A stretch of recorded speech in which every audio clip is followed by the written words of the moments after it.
yastami'una al-qawla wa yattabi'una ahsanah, amma ba'du. Hadratul muhtaramin, segenap para jamaah yang dirahmati Allah Subhanahu wa taala. Alhamdulillah, segala puja dan puji syukur kehadirat Allah Subhanahu wa taala atas segala limpahan rahmat, hidayah serta inayahnya kepada kita, sehingga pada kesempatan kali ini kita diberikan nikmat iman, diberikan nikmat Islam, diberikan kita nikmat sehat wal afiyah, dan diberikan taufik oleh Allah Subhanahu wa taala untuk bisa hadir di masjid ini guna untuk sama-sama melaksanakan kewajiban kita kepada Allah Subhanahu wa taala. Mudah-mudahan segala amal ibadah yang kita kerjakan, amal ibadah yang diterima oleh Allah Subhanahu wa taala. Amin amin ya rabbal alamin. Dan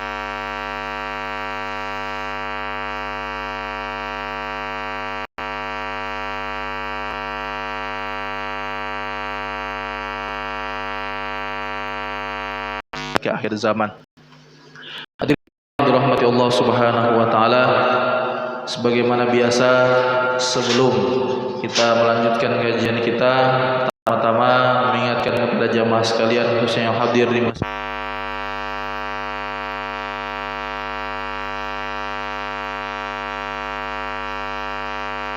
untuk berniat i'tikaf dengan niat nawaitul i'tikafa fi hadzal masjidi muddata iqamati sunnatan lillahi ta'ala. Sengaja aku berniat i'tikaf di masjid ini selama aku berdiam sunnah karena Allah Subhanahu wa taala. Kemudian mari kita bersama-sama membaca suratul Fatihah dengan niat mudah-mudahan Allah Subhanahu wa taala senantiasa memberikan kita beserta seluruh keluarga kita sehat wal afiat, yang sakit mudah-mudahan disembuhkan penyakitnya oleh Allah Subhanahu wa taala, dan juga kepada guru-guru kita, para ulama-ulama kita, mudah-mudahan Allah Subhanahu wa taala senantiasa menjaga dan merahmati beliau semua, dan mudah-mudahan kita mendapatkan keberkahan daripada ilmu-ilmu mereka, dan mudah-mudahan segala hajat dan doa kita baik itu urusan dunia maupun urusan akhirat mudah-mudahan dikabulkan oleh Allah Subhanahu wa taala. Ala hadhihi niyyah wa kulli niyyatin shalihah. Al-Fatihah. A'udzu billahi minasyaitonir rajim. Bismillahirrahmanirrahim. Alhamdulillahi rabbil alamin, arrahmanir rahim, maliki yaumiddin. Iyyaka na'budu wa iyyaka nasta'in.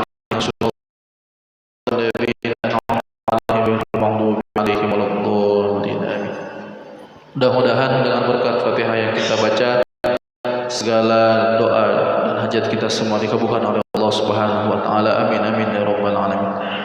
Hadirin jamaah yang dirahmati Allah Subhanahu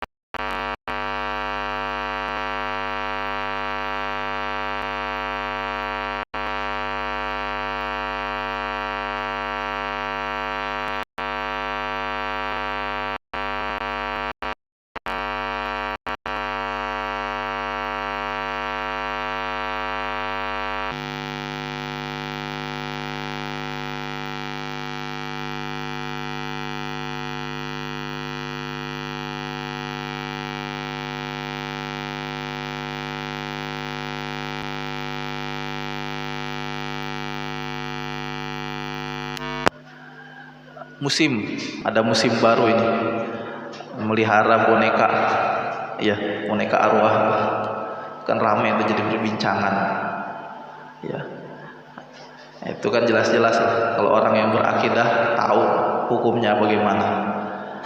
Ya, terlepas daripada itu semua, ya itulah memang benar apa yang disabdakan Nabi Sallallahu Alaihi Wasallam jauh dulu sudah Nabi Sallallahu Alaihi Wasallam bersabda. Apa sabda baginda Rasulullah? Badiru bil a'mali fitanan.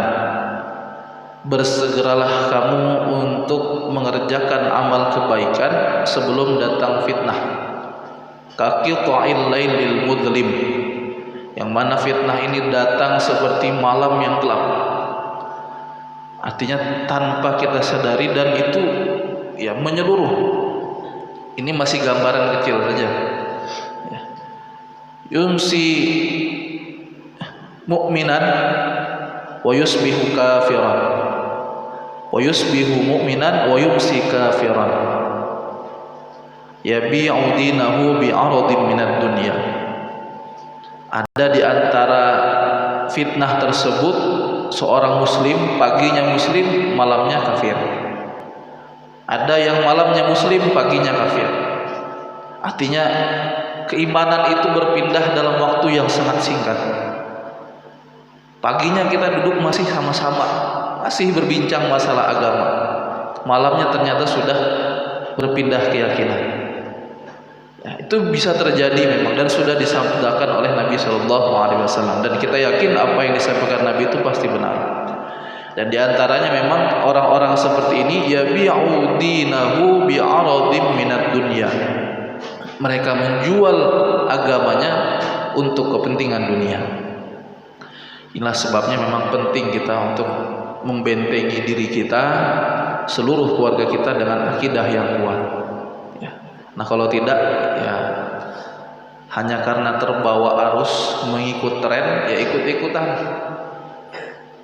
Tapi yang kita heran juga, ya ini kan jelas sudah ya beritanya. Bahkan ya orang-orang public figure lah, artis yang melakukan hal tersebut. Tapi anehnya, ya sebelum ini banyak ada yang mengaku pejuang tauhid, ada yang mengaku bahwasanya ya ingin menegakkan tauhid. Itu ya berceramah, kemudian memberikan opini dan sebagainya, ya menentang ziarah kubur lah, tawasul lah dan lain sebagainya, mengatakan syirik. Tapi ketika ini muncul, kayaknya diam-diam aja, nggak ada yang frontal, tidak ada yang ya, berkeras dalam hal tersebut. Aneh yang seperti itu. Harusnya ini ya perlu diingatkan. Oh Ustadz, itu kan jelas saja sudah tahulah orang perbuatan yang tidak baik. Nah, tapi buktinya ada orang yang melakukan. Kalau orang seandainya tahu dan paham bahwasanya itu perbuatan yang tidak baik atau mengarah kepada kesyirikan, kenapa masih ada orang yang melakukan? Bahkan yang melakukan itu orang yang terpandang. Nah ini makanya menjadi perhatian kita ya. Kalau orang yang memang imannya kuat, insya Allah ya. Nah oleh karenanya kita kembali kepada pembahasan kita yang sebelumnya. Kita membahas tentang sifat Allah Subhanahu wa Ta'ala, yang mana sifat yang pertama yang wajib ya, kita imani adalah sifat wujud, adanya Allah Subhanahu wa Ta'ala. Banyak dalil yang menjelaskan dalam Al-Quran tentang keberadaan Allah Subhanahu wa Ta'ala. La ilaha illallah, bahwasanya tidak ada Tuhan selain Allah. Inna rabbakumullahu alladzi khalaqas samawati wal ardh, sungguhnya Tuhan Allah yang menciptakan langit dan bumi. Dan banyak lagi ya keterangan-keterangan dalil yang secara nas, secara Al-Qur'an menjelaskan bahwasanya keberadaan Allah Subhanahu wa Ta'ala. Adapun secara akal, dalil akal ya adanya makhluk, adanya langit bumi, ya ini sudah cukup menjadi bukti keberadaan Allah Subhanahu wa Ta'ala. Nah lantas kemudian ketika seseorang ya sudah meyakini tentang keberadaan Allah Subhanahu wa Ta'ala, nah kita ini kan di level sebatas masih level bawah. Jadi tauhid ini ya, keimanan ini ya tentunya ada kelasnya. Sama halnya dalam ibadah ya. Orang yang beribadah dalam fikih itu kan ada kelasnya. Semua ada kelasnya ya. Dalam ilmu adab, ilmu akhlak, ilmu tasawuf ada kelasnya. Ada makom, ada kedudukannya. Ya kalau orang yang misalkan dalam ilmu fikih, orang yang masih mengerjakan wajib, artinya fokus dengan wajibnya saja, tidak mengerjakan sunnah, itu kan kelas yang bawah. Kalau sudah kelasnya mau naik, yang wajibnya sudah terpenuhi, kemudian sunnahnya lagi dikerjakan, sunnahnya dimaksimalkan. Nah itu terus akan naik kelasnya. Sama halnya dalam ilmu adab. Ilmu adab itu ada kelasnya. Ada pertama makom kelas taubat. Jadi kalau kita ingin menuntut jalan tasawuf, pembersihan diri, kelas yang pertama kita masuk itu kelas taubat dulu. Nggak bisa kita langsung kelas yang tinggi, kelas tawakal, belum, taubat dulu. Nah, ada kelasnya. Sama halnya dengan tauhid, keimanan kepada Allah Subhanahu wa taala. Ya, ini ada kelasnya. Dan yang bisa mengetahui kelas tersebut ya kita sendiri. Adapun kelas kita ini masih hanya sekedar tahu, ya. Tahu bahwasanya Allah Subhanahu wa taala itu ada. Tapi kalau untuk yakin atau bahkan hakul yakin belum lagi. Kita akui belum. Apa buktinya? Karena kita masih melakukan maksiat. Karena buah daripada sifat wujud, kalau orang yang sudah yakin akan adanya Allah, maka tentunya dia di setiap waktu, di setiap saat, di setiap kesempatan dia tahu bahwasanya ada Tuhan, ada Allah yang menyaksikan, sehingga dia enggan untuk berbuat maksiat. Nah kalau kita ini kan, kalau sudah dapat nikmat baru alhamdulillah, baru ingat Allah, atau kena musibah astagfirullah banyak dosa, kan begitu. Tapi kalau giliran yang lain ya jarang ada ingat Allah ya. Tapi ya paling tidak kita sudah meyakini akan adanya Allah, itu sudah terlepas, artinya terlepas daripada ya, artinya sudah melaksanakan perintah Allah Subhanahu wa taala. Nah tapi kalau kita ingin naik kelas ya pelan-pelan. Selain kita hanya mengetahui keberadaan Allah, kita naikkan kelas kita ya dengan meyakini akan adanya Allah. Artinya di setiap kesempatan ya kalau bisa kita ingat Allah. Makanya ya kita dengan cara melazimi banyak zikrullah. Ya caranya ya dengan melazimi banyak zikrullah dengan lisan. Walaupun kadang-kala lisan kita ini berzikir, hati kita tidak ingat, tidak ada masalah, tapi paling tidak sudah membantulah dengan zikir tersebut. Makanya Allah Subhanahu wa taala berfirman, ya ayyuhalladzina amanu dzkurullaha dzikran katsiran. Wahai orang-orang yang beriman, banyaklah mengingat Allah Subhanahu wa taala dengan zikir yang banyak. Ya. Agar apa? Agar supaya kita ini senantiasa teringat kepada Allah. Di setiap saat, di setiap waktu meyakini akan keberadaan Allah. Ya itu memang berat.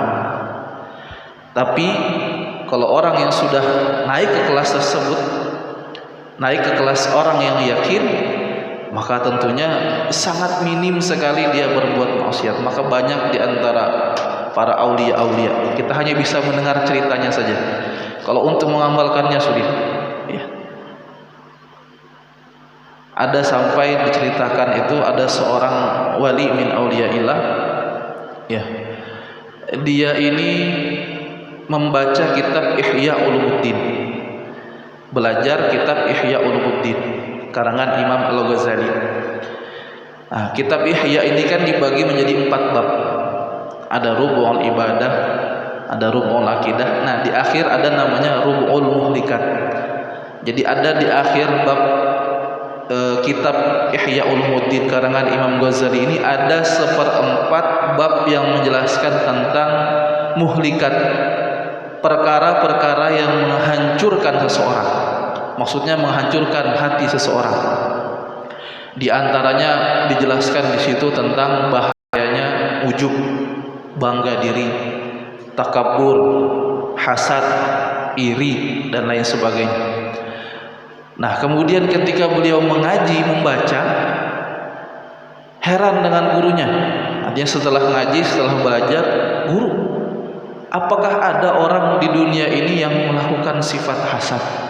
Apakah ada orang di dunia ini yang melakukan sifat ujub? Karena memang selama ini dia tidak tahu hal yang seperti itu, tidak pernah ada timbul dalam hatinya sifat yang seperti itu, saking bersihnya hatinya. Itu ada di antara wali yang seperti itu ya. Nah memang ada yang seperti itu karena memang betul-betul keyakinannya kepada Allah kuat. Nah kalau yang naik lagi derajat yang hakul yakin, ini yang sampai kepada derajat di mana di setiap dia melihat makhluk Allah Subhanahu wa taala, dia sadari bahwasanya makhluk ini adalah ciptaan Allah, langsung kontak dengan Allah.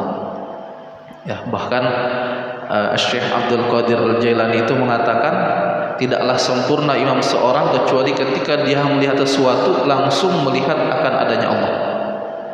Ya, ini memang Ya ini kedudukan yang berat sekali memang. Ya kita ini misalkan lihat air langsung ingat Allah. Bagaimana? Ya, bingung cara menghubungkannya tuh bingung. Ya kalau ciptaan Allah ya tahu, tapi kalau untuk kontaknya atau koneknya, ya kita nggak ketemu jalurnya masih. Tapi kalau orang-orang yang sudah sampai derajat yang tinggi dalam mengenal akan sifat wujud Allah Subhanahu wa taala, bisa yang seperti itu. Itulah hingga akhirnya ya ada memang di antara orang-orang yang kuat sekali keyakinannya ini ya sampai tenggelam. Dalam istilah tauhid itu yastaghriq, tenggelam dalam keesaan Allah Subhanahu wa taala. Itulah muncul kemudian istilah wahdatul wujud. Nah, kalau ini ya artinya diamalkan kepada kita yang kelas bawah nggak bakal sanggup. Ya, karena prosesnya sangat jauh dan memang itu betul-betul orang pilihan Allah Subhanahu wa taala. Ya, hingga akhirnya adalah beberapa di antara orang-orang yang memang Allah nampakkan, Allah perlihatkan bagaimana kekuasaan Allah menjadikan makhluk ini ya sampai kepada derajat tersebut.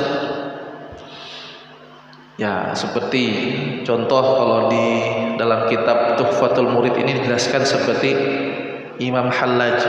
Ya, Imam Hallaj ini ya kalau di Indonesia mirip dengan Syekh Siti Jenar. Ucapannya itu ya mengatakan bahwasanya aku adalah Allah. Ya. Itu beliau hidup di zaman Al-Imam Junaid Al-Baghdadi. Ya. Pada saat itu Imam Junaid Al-Baghdadi ini yang menjadi pemimpin atau qadhi di zamannya. Mendengar pernyataan Imam Hallaj seperti itu, langsung perkataannya sesuai hukum syariat ini keluar daripada agama Islam. Dan dia juga orang yang terpandang. Nah ini bisa membahayakan. Akhirnya dihukum dengan hukum pancung. Sama kisahnya dengan Syekh Siti Jenar yang ada di Indonesia itu. Ya. Terlepas daripada kebenaran apa yang diyakini oleh Hallaj dengan Syekh Siti Jenar tersebut, kita wallahu alam, kita tidak tahu. Ya. Artinya itu mutlak kuasa Allah Subhanahu wa taala. Yang jelas ulama mengatakan itulah gambaran jikalau seseorang itu sudah tenggelam. Artinya sudah betul-betul meyakini dengan yakin yang kuat, hakul yakin akan adanya Allah. Bisa sampai yang seperti itu. Tapi apakah mereka ini 100% sesat? Belum tentu. Karena mereka ini dulunya orang-orang yang ahli dalam syariat. Lain halnya kalau orang yang nggak pernah ngaji, nggak pernah sholat, malam baru aja ngumpul sama kita, ngobrol-ngobrol, nongkrong, ya. Pagi-pagi besoknya atau setelah berapa hari atau setelah berapa bulan nggak muncul, tahu-tahu datang langsung ngomong, wah kamu itu nggak cocok bicara agama sama saya, kamu belum sampai katanya. Ada kan seperti itu, belum sampai katanya. Saya ini sudah sampai. Ternyata setelah ditelusuri dalam waktu yang dia tidak ada itu, ketemu sama orang, diajak belajar, ternyata masuk kelompok, ya kelompok-kelompok yang mengaku seperti itu. Kita ngaji tasawuf katanya, ya, untuk sampai kepada Allah, sampai kepada ma'rifatullah. Ini orang padahal sembahyang aja belum beres masih. Tahu-tahu setelah 1 bulan langsung nggak mau tegur sapa sama orang, nggak mau sholat lagi di masjid. Ngomong ke sana kemari, saya sudah sampai kemari. Ya. Nah ini kan yang bahaya. Bukan seperti itu jalannya. Orang-orang yang seperti ini yang sudah menjalani tentunya syariatnya sudah benar. Nggak mungkin yang orang syariatnya nggak beres bisa kontak kepada Allah, mustahil yang seperti itu. Ya. Seorang yang bisa kontak dengan Allah itu tentunya hatinya sangat bersih. Orang yang tidak menjalankan syariat mustahil hatinya bersih, maka mustahil kontak kepada Allah. Nah mereka itu sudah memenuhi dan menjalani syariat, nah baru seperti itu.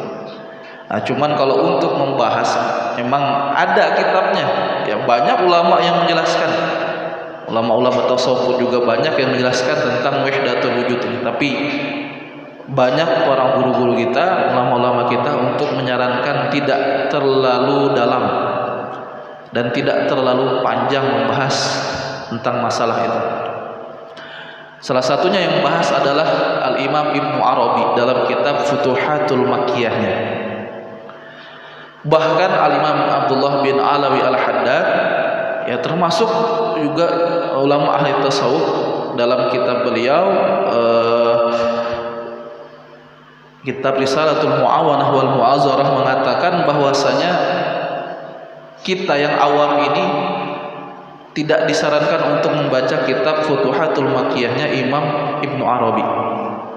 Bahkan ada sebagian ulama lagi yang keras mengharamkan, ya. Karena ya tadi pembahasan masalah tauhidnya itu terlalu rumit. Tapi bukan dalam artian beliau salah, tidak.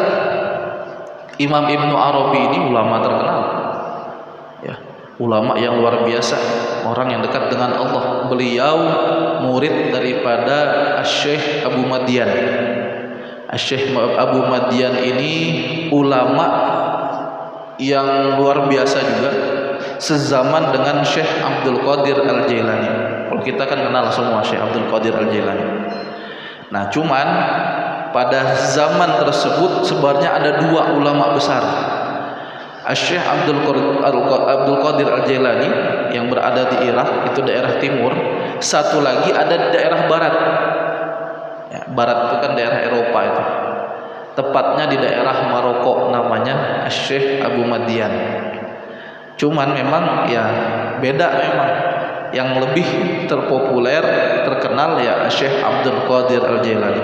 Sedangkan Syekh Abu Madian ini memang tersembunyi. Tapi bukan dalam artian beliau ini orang yang biasa, tidak, tetap orang yang luar biasa. Kedudukannya sama dengan Syekh Abdul Qadir Al-Jailani. Dalam riwayat hidup beliau, ya diceritakan bahwasanya murid beliau itu nggak banyak. Murid beliau itu cuma 3, ya. Yang pertama Syekh Abdus Salam Ibnu Mashish. Kemudian yang kedua Imam Ibnu Arabi. Yang ketiga ada yang mengatakan Sayyid Al-Faqih Muqaddam. Ini leluhur datuknya para habaib-habaib yang ada. Sayyidina Muhammad, Imam Muhammad bin Ali, Sayyid Al-Faqih Muqaddam. Nah, salah satunya adalah Imam Ibnu Arabi. Ini murid ulama besar Imam Abu Madian. Nah, makanya beliau ini ya bukan artinya ulama melarang baca kitab beliau itu kemudian merendahkan beliau, tidak. Beliau itu hanya menuliskan apa yang disampaikan oleh gurunya. Jadi memang Imam Abu Madian ini tidak banyak menulis kitab, tidak menulis kitab bahkan. Sampai ada di antara orang-orang yang mengkritik beliau. Engkau katanya imam besar, engkau ulama besar, kenapa enggak ngarang kitab? Sedangkan ulama-ulama rata-rata mengarang kitab. Bahkan Syekh Abdul Qadir Jailani mengarang kitab. Bukti bahwasanya engkau itu ulama besar, harus punya karangan kitab. Apa kata beliau? Kitabku 3. Ya. Yang pertama Syekh Abdus Salam Ibnu Mashish, Ibnu Arabi, kemudian murid-muridku itulah kitabku, kata beliau. Nah, muridnya inilah Al-Imam Ibnu Arabi ini yang banyak mengarang kitab. Artinya karangan beliau itu bukan buku, tapi murid yang luar biasa, orang yang dekat dengan Allah Subhanahu wa taala. Nah, itulah salah satunya adalah karangan beliau, karangan Imam Ibnu Arabi ini, Futuhatul Makkiyah. Emang ya jarang dipelajari, tapi tidak sepenuhnya apa yang dalamnya itu salah, tidak. Sebenarnya tidak salah. Kadangkala kita yang tidak mampu memahami sehingga salah paham, ya itu sudah inti permasalahannya. Yang dia sampaikan benar. Cuman kita yang orang awam yang minim ilmu ini kurang paham dengan maksud beliau sehingga salah melenceng. Nah, itulah banyak yang terjadi, khususnya di negara kita ini. Banyak kelompok-kelompok yang mengatasnamakan tasawuf, kelompok mengatasnamakan tauhid, ma'rifat dan lain sebagainya. Ya, mengambil kitab-kitab yang memang jarang dibaca, ya, kemudian dibaca otodidak sendiri tanpa guru dengan pemahaman sesuai dengan keinginannya. akhirnya salah, melenceng, ya kemudian sudah jadilah ya orang-orang yang nggak mau sholat, nggak mau ibadah dan lain sebagainya. Nah itu yang bahaya. Bahkan dalam kitab Futuhatul Makkiyah itu ada dikutip oleh Imam Abdullah bin Haddad, Imam Abdullah bin Al-Haddad sendiri, ada satu pelajaran yang bisa diambil. Di antaranya Imam Ibnu Arabi ini menuliskan dalam kitab Futuhatul Makkiyahnya, beliau mengatakan bahwasanya hendaknya bagi setiap muslim itu sebelum tidur menutup setiap bejana yang berisi air atau tempat yang berisi air. Ya, gelas kah atau ember kah atau ya botol air, pokoknya ya setiap tempat yang berisi air, kata Imam Ibnu Arabi, hendaknya untuk ditutup sebelum tidur. Artinya setiap malam itu tutup. Ya dengan apapun kalau bisa. Ya kalau tidak ada penutup, bahkan ya tisu ditutup begini. Yang penting tertutup, tidak dibiarkan terbuka. Kenapa kata beliau? Karena dalam riwayat dikatakan ada dalam satu tahun itu satu malam. Memang satu malam itu mubham, tidak dijelaskan kapan waktunya. Yang mana di situ Allah Subhanahu wa taala menurunkan satu penyakit, yang mana penyakit tersebut tidaklah masuk atau menyentuh kepada bejana yang ada dalamnya air kecuali dia akan masuk ke dalamnya. Jadi kalau misalkan ada tempat-tempat air yang terbuka, itu memang ada satu malam yang dalam riwayat dikatakan itu Allah turunkan satu penyakit yang pokoknya kalau ada penyakit itu terkena air, masuk ke dalam air, maka dia akan masuk ke dalam air tersebut. Tapi kalau dia tertutup, maka akan terhalang. Ya mungkin itu salah satu ya adanya wabah ini mungkin dari situ bisa jadi. Allahu a'lam. Itu disebutkan dalam kitab Futuhatul Makkiyah karangannya Imam Ibnu Arabi. Dan juga Imam Abu Madian ini ya jangan salah paham juga. Oh, berarti gurunya salah. Belum tentu ya. Justru malah beliau orang ulama besar ya. Di antaranya bahkan murid beliau Syekh Abdul Salam Ibnu Mashish ini punya murid lagi ya yang terkenal juga, namanya Imam Abu Hasan Asy-Syadzili. Imam Asy-Syadzili Thariqat Syadziliyah itu murid daripada muridnya Imam Abu Madian, yang dalam riwayat dikatakan Imam Asy-Syadzili ini ya beliau kan tinggal di Maroko, orang Maroko itu merantau kemana-mana ya untuk mencari guru. Beliau ini sudah ahli dalam syariat, ulama besar sudah ya. Kalau ibarat kata daerah kita itu ustadz kondang lah, artinya dalam ilmu fikihnya itu sudah mantap, terkenal ya. Hanya saja beliau ini ingin mendalami ilmu akhlak, ilmu tasawuf, pembersihan diri. Nah sehingga beliau ini mencari guru, keluar dari daerah Maroko, keliling mulai daripada Mesir bahkan sampai ke Mekah, Madinah mencari guru, hingga akhirnya beliau bertemu dengan seorang guru, seorang wali besar yang dikatakan bahwasanya beliau juga ahli dalam ilmu tasawuf, ilmu pembersihan diri. Maka datanglah beliau. Ketika datang nyampaikan niatnya ingin belajar, apa kata guru tersebut? Sungguhnya kamu tempatmu belajar bukan di sini, ya, bukan di sini.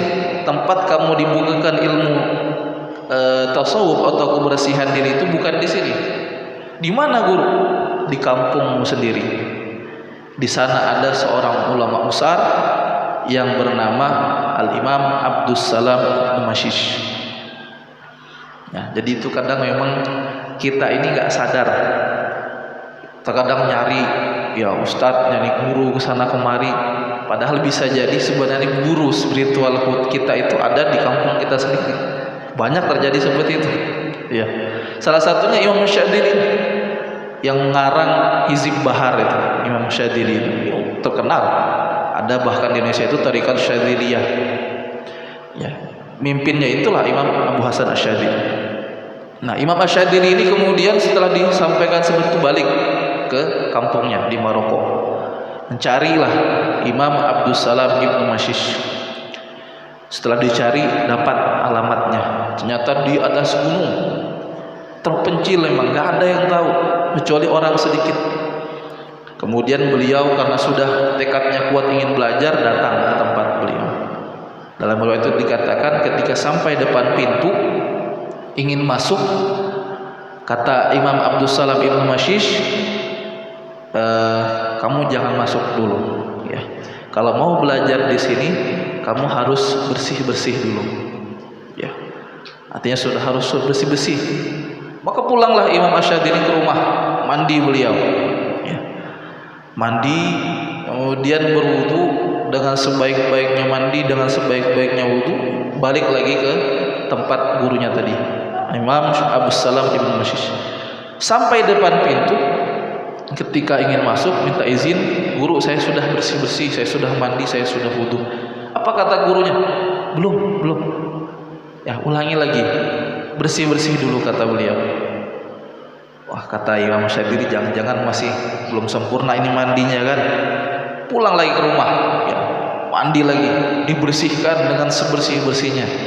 Ulangi lagi, wudu lagi dengan sebaik-baiknya wudu. Sunnah-sunnahnya semua dikerjakan. Datang lagi ke tempat Imam Abdus Salam Ibnu Mashish. Kemudian minta izin, ingin belajar, ingin masuk.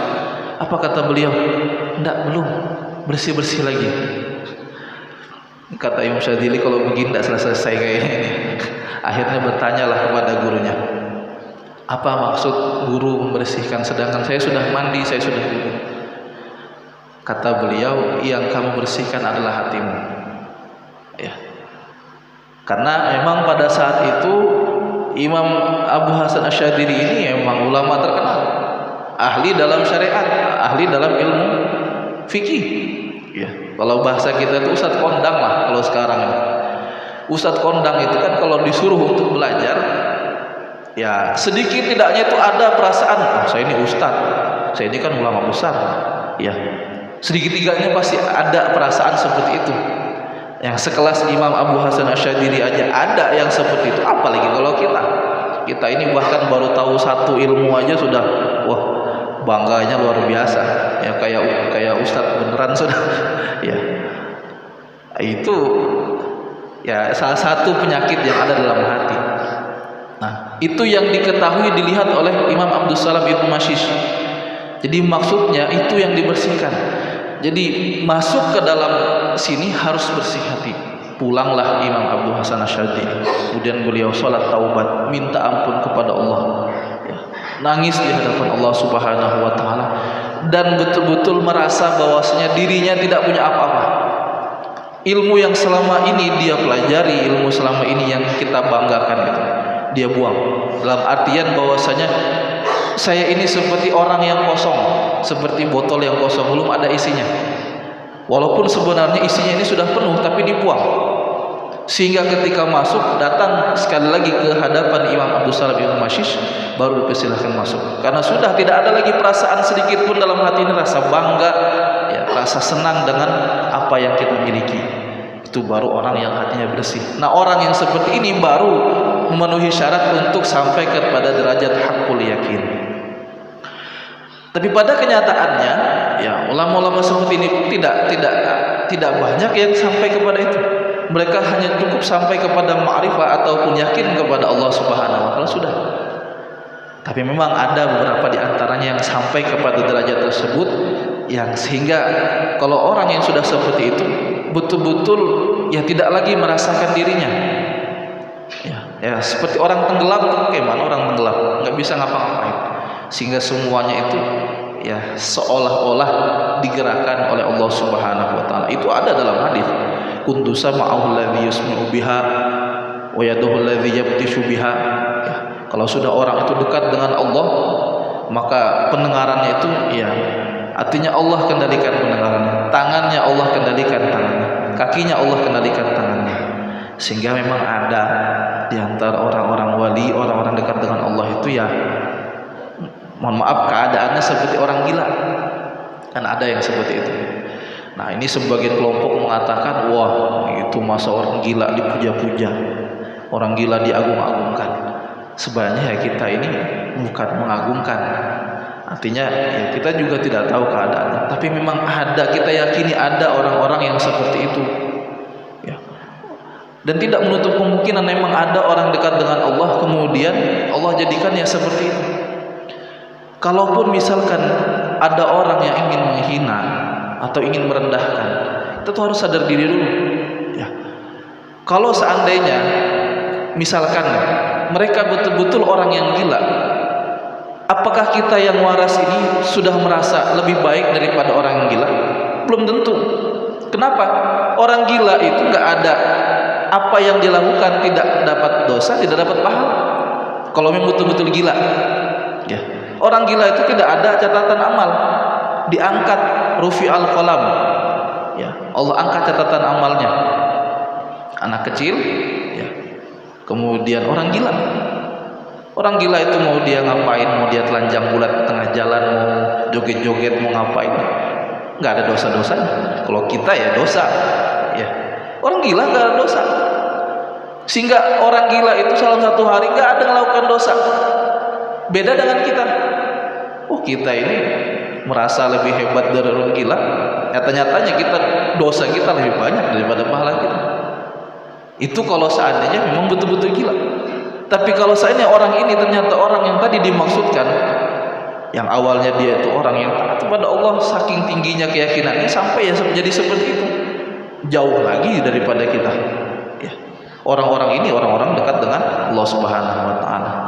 Nah, jadi ini gambaran daripada salah satu sifat Allah Subhanahu Wa Taala, sifat wujud, yang pada intinya kita semua ya sebagai seorang mukmin, seorang beriman, tentu wajib meyakini akan adanya Allah Subhanahu Wa Taala. Itu poin utama yang penting. Tetapi ya seiring berkembangnya waktu dengan keyakinan kita yang kuat, bisa jadi kita ya dengan tentunya dibarengi dengan ibadah syariat yang kita laksanakan, tidak menutup kemungkinan kita bisa naik kelas. Artinya keimanan kita semakin kuat. Iman yazid wa yanqus. Iman itu bisa bertambah, bisa berkurang. Artinya kalau semakin kita berbuat taat, iman semakin tinggi. Semakin kita sering berbuat maksiat, iman semakin berkurang. Dalam satu hari kita berbuat taat, berbuat maksiat, ya naik, kurang. Ya seperti itu. Nah, tapi kalau kita senantiasa mengerjakan kebaikan, senantiasa mengerjakan amal ibadah, pelan-pelan iman itu akan naik. Kalau sudah kita istiqomah dalam kebaikan, sampailah kita kepada derajat yang namanya yakin. Yakin akan adanya Allah SWT, sehingga sangat minim sekali kita berbuat maksiat dan sangat sering kita berbuat taat. Karena di setiap waktu kita ingat akan adanya Allah, akan ada yang mengawasi kita, akan ada yang melihat kita. Nah, kalau sudah sampai yang tinggi lagi, hakul yakin, orang itu bisa tenggelam. Ya, tenggelam itulah yang namanya wahdatul wujud, yang bisa ya, dalam keadaan yang memang seperti ya di luar akal manusia. Ya, kalau orang-orang seperti ini kita berserah diri, kita angkat tangan. Dalam artian kita tidak menghina, tidak mencela, tidak juga mengikuti. Dalam artian orang yang seperti ini, misalkan ya, mohon maaf, ada wali lah, wali yang memang keadaannya ya seperti orang gila. Kemudian dia nyuruh, kamu misalkan, atau kita ikutin apa yang dia lakukan. Wah, itu kan tidak sholat tuh. Beliau ya cuman gitu-gitu aja. Ya saya ikutin juga, salah. Apa yang mereka lakukan itu bukan untuk ditiru. Artinya kita tetap pada jalur kita, ibadah kita, syariat kita jalankan. Ya. Jangan langsung yang mau ikutin yang mereka, tidak bisa kita. Bukan di situ. Ini kan kadang ada yang seperti itu. Ada lihat wali yang misalkan seperti itu. Wah, saya kagum dengan beliau, sosok beliau, dengar cerita beliau seperti ini, saya mau ikuti beliau. Mau jadi orang gila juga. Ngapain jadi orang gila? Orang waras kok jadi orang gila. Itu salah itu ya. Ya. Bukan seperti itu cara pemahamannya. Jadi kita ini ya hormat, tetap bahkan dalam Islam memang disuruh kita menghormati siapapun, baik yang waras ataupun yang gila. Nggak ada kita dalam Islam disuruh menyakiti orang gila, nggak ada. Bahkan sama hewan pun kita disuruh ya tetap menjaga, tidak menyakiti dan lain sebagainya. Apalagi manusia, makhluk ciptaan Allah, mau dia waras ataupun tidak, kita tetap hormat. Ya, tidak ada sedikit pun merendahkan, tidak ada sedikit pun rasa penghinaan. Nah, jadi ini ya penjelasan lebih lanjut tentang sifat Allah yang pertama, yaitu wujud. Selanjutnya insyaallah dalam pertemuan yang akan datang ya kita jelaskan sifat-sifat yang selanjutnya. Ada kidam, ada baqa dan sebagainya. Tapi memang yang agak sedikit panjang ini sifat yang pertama ini. Karena ini memang sifat nafsiyah, sifat zatnya Allah Subhanahu wa taala. Ya mudah-mudahan ya dengan sedikit apa yang disampaikan ini bisa menambah keimanan kita, keyakinan kita kepada Allah Subhanahu wa taala. Tentunya harapan kita ya kita meninggal itu dalam keadaan membawa iman kepada Allah dengan ucapan kalimat la ilaha illallah. Mudah-mudahan kita dalam husnul khatimah. Amin amin ya rabbal alamin. Al-Fatihah.